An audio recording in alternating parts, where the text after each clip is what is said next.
So hi, my name is This Meredith. meeting is being recorded. Should I introduce us? All right, hello. Thanks for being on our presentation. My name is Meredith, along with Deja, Damien, and Awad, and we'll be presenting a presentation for the impact of student sleep schedules. Go to the next slide.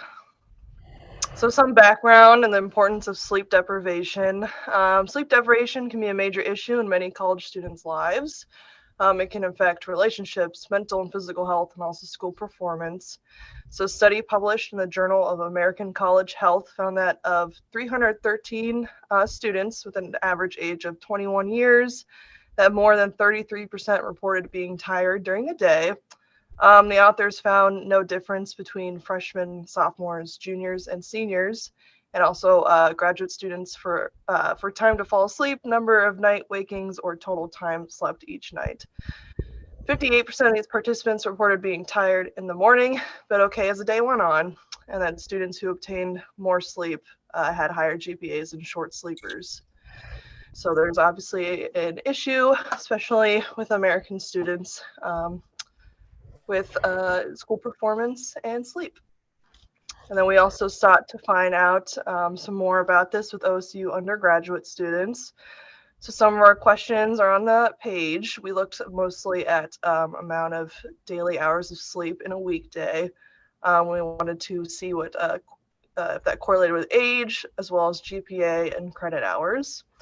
And then we also looked at how does GPA correlate with fatigue during a week. So this was a subjective question of how students felt a certain level of fatigue in a weekday. Next slide. Our target population was OSU undergraduate students. We did sample using the Qualtrics. It was our method of data collection, but we did try to refer people through social media, such as Facebook, Instagram, and also word of mouth. So we had a total of 88 respondents. We only kept 80 because 80 of the 88 were undergraduate students. So 8 were removed from the analyses. And then our sample could potentially be generalized for undergraduate students, as our sample demographics are a good representation of our target population. Since Ohio State is a predominantly white school with only about 6% of its students identifying as Black, we were able to obtain a representative amount of Black student respondents, which we'll see in the next slide. And then age range offers a true representation of the college students as well. So on the next slide, you can see that 49% were female, so that's a little bit higher than I would say the average OSU population is.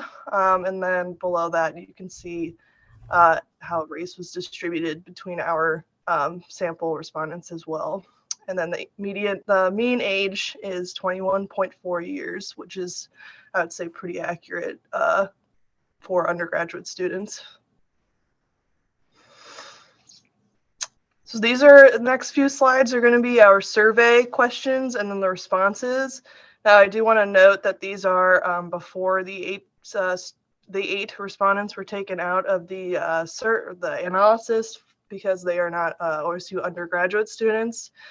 So as you can see here, it shows that they're predominantly female respondents in this, and that could be due possibly to the fact that 3 of our 4 group members are females. So it could be a convenient sample type problem here where when we recruited, possibly more women follow us on the social media and also word of mouth. So that could possibly be why. And then here, this is important for one of our hypothesis questions. So the amount of credit hours is displayed below. This is basically used, we use an open-ended question where they can just enter in their own answer. And then the maximum was 18, which is pretty spot on. And then also the mean was about 14 with the standard deviation of 4. And then again, here is the distribution of race. And so about 20% of our respondents were Black or African American, and about 65 to 70 were white, and then as well as Asian and other. And then this question is looking at how fatigued people were on a weekday. So this one is 1 being never tired and 5 being extremely tired. And as you can see, predominantly people answered with the middle. So either neither tired or fatigued, but also not extremely awake as well. So. And then I think someone else is taking over. I think.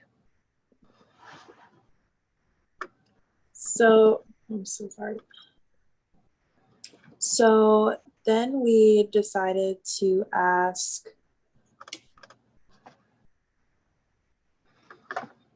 oh no, I'm sorry.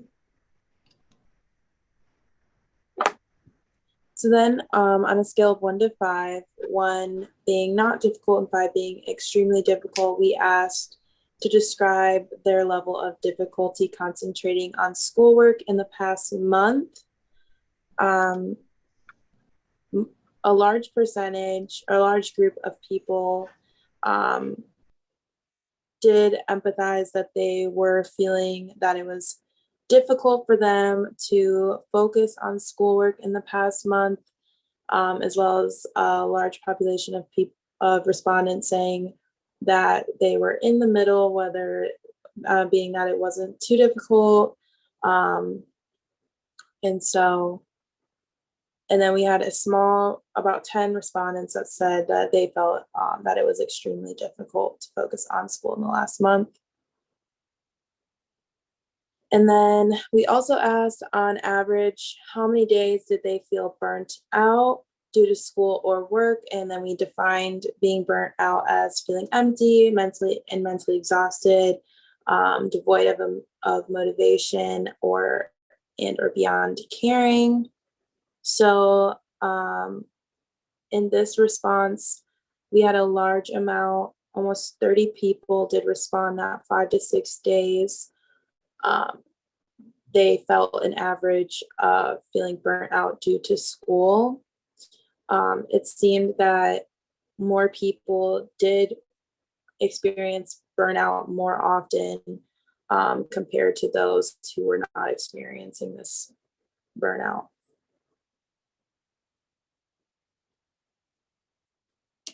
And then so for the methods, this was mentioned earlier, but again, our methods for our data collection, as well as conducting our hypothesis tests. So we first used Qualtrics as the method to collect the data, and Qualtrics was, or our Qualtrics link was distributed and promoted on social media platforms, again, like Deja, Facebook. I don't know if you know, but I don't think we can hear you. Oh my God. You're fine. This is bound to happen. Oh, you can hear her? Oh, never mind then. It's just me. Continue. We used sorry about that. We recruited our participants via social media, again, including Facebook, Instagram, and Twitter. And then our hypothesis test that we used to test our questions was Pearson's product moment, correlation, t-test, and ANOVA using RStudio. So we wanted to, we were focused on sleep and how that relates to numerous things. So the mean average from our data that was collected after removing those 8 people was 7.11 hours during the weekday. There was a minimum of people reporting 4 hours and then a maximum of people receiving 9 hours of sleep during the weekday, and with a standard deviation of 1.251 hours.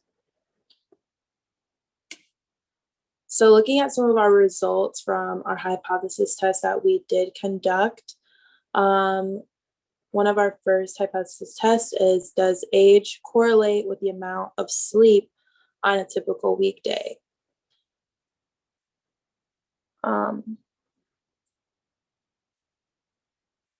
And this was measured with open-ended questions, and it was also answered with interval variables. So the average age was 20.76 years, with a minimum of 18 years and then a maximum of 38 years. There was also a standard deviation of 2.66 years. Thus, we used a Pearson product moment correlation hypothesis test, utilizing it in RStudio. Through this test, we found that there was not a significant correlation between the current overall age and the average hours of sleep during a typical weekday. So we had that R equals 0.0253 with a p-value of 0.824, and our confidence interval was from negative 0.195 to 0.244. Although it was not significant, there is a very weak positive correlation between the two variables.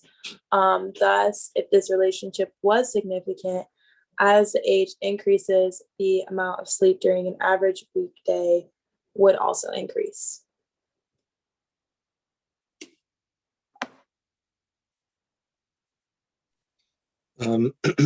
For our next test, we wanted to see if age correlated with self-reported feelings of fatigue. Age was measured with open-ended questions, answered with an interval variable, and self-reported feelings of fatigue were measured with a Likert scale of 1 being never tired and 5 being extremely tired. Out of the 80 samples, only one person responded as being never tired. 11 reported in the second group from never tired. 32 people reported in the third group. 22 people reported as being in the fourth group, and 14 people reported as being extremely tired. The people who reported as never tired had a mean age of 18. The people in group 2 had a mean age of 20 years old with a standard deviation of 1. People in group 3 had a mean age of 20 years, standard deviation of 2 years. In group 4, they had a mean of 22 years with a standard deviation of 4 years. Finally, the people who reported as extremely tired had a mean age of 21 years and a standard deviation of 2 years. Using an ANOVA test, we found a p-value of 0.1974, and we were able to determine that there was not a statistically significant difference in any of the means that we found.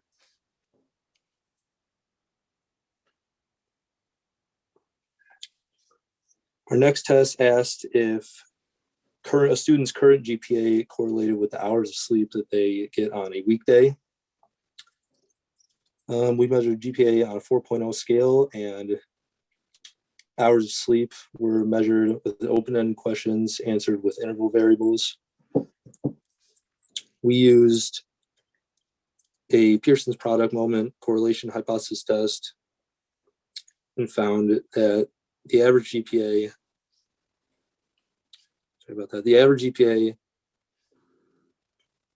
found was 3.534 with a minimum GPA found of 2.3 and a max 4.0. The standard deviation was found to be 0.397.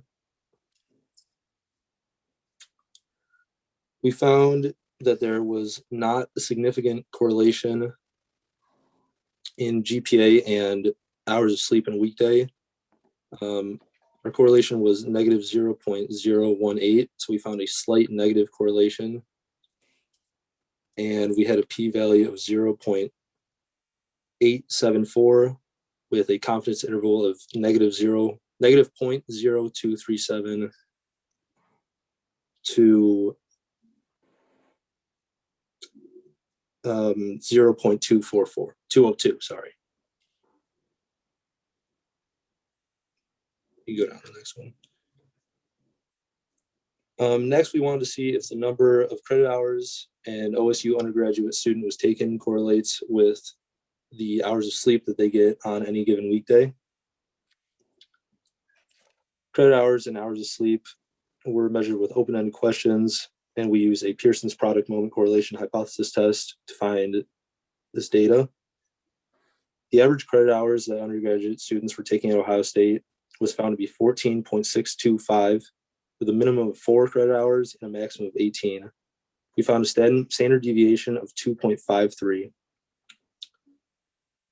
was found that there was not a significant correlation between credit hours and average hours of sleep on a typical weekday. We found a correlation of negative 0.148 and a p-value of 0.191 with a confidence interval of negative 3.56 to 0.074. And while our results were not significant, there was a weak negative correlation between the two variables.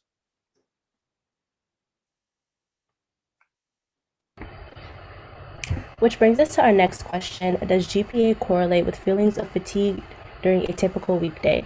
Respondents were asked to report their overall college grade point average, and they were asked to rate how tired or fatigued they feel on any given weekday on a scale of 1 to 5, with 1 being never tired and 5 being extremely tired. Using our collected data, we were able to find the mean grade point average for each of these 5 groups of respondents. The mean of GPA for the people who are never tired was 4.0. The standard deviation could not be determined. The mean GPA for the students in Group 2 was 3.60, with a standard deviation of 0.36.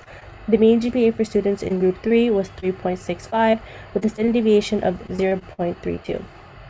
The mean GPA for students in Group 4 was 3.47, with a standard deviation of 0.33. And lastly, the students who reported as extremely tired was 3.2 GPA, with a standard deviation of 0.55. Using an ANOVA test, it was determined that there was a statistically significant difference in at least one of the mean grade point averages that we found with a p-value of 0.02741. This brings us to the summary of our results and research questions. A conclusion of 5 hypothesis tests were completed in total, and data summarized concludes by the following. Our data suggested that hours of sleep in a day is not correlated with age. In other words, older students get more sleep than younger students.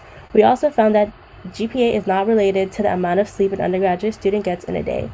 So this data suggested that there was no significant correlation between age of students and GPA, with a correlation of negative 0.018. This differs from studies completed before, suggesting that OSU students differ from the norm. Next, we concluded to find if there was any correlation between an OSU student's age and if they had any feelings of fatigue. We found that there was no correlation with the student's age and how much self-reported fatigue was reported, with a p-value of 0.1974, which is higher than the significant level of 0.05, stating that there was no association. Our next research question was to conclude if credit hours correlate with how many hours a student sleeps in a weekday. Data suggests that there was not a correlation between the two. The following research question was to conclude if GPA was correlated with feelings of fatigue. Data suggests that there was a significant difference in means, resulting with a p-value of 0.02471. The limitations of our studies were that we could have potentially gotten more respondents for the other racial categories. However, this may have been a barrier that we faced in general regarding outreach and our own networks of people that we know or that we may know. This is a limitation of our study, as this sample is a convenient sample.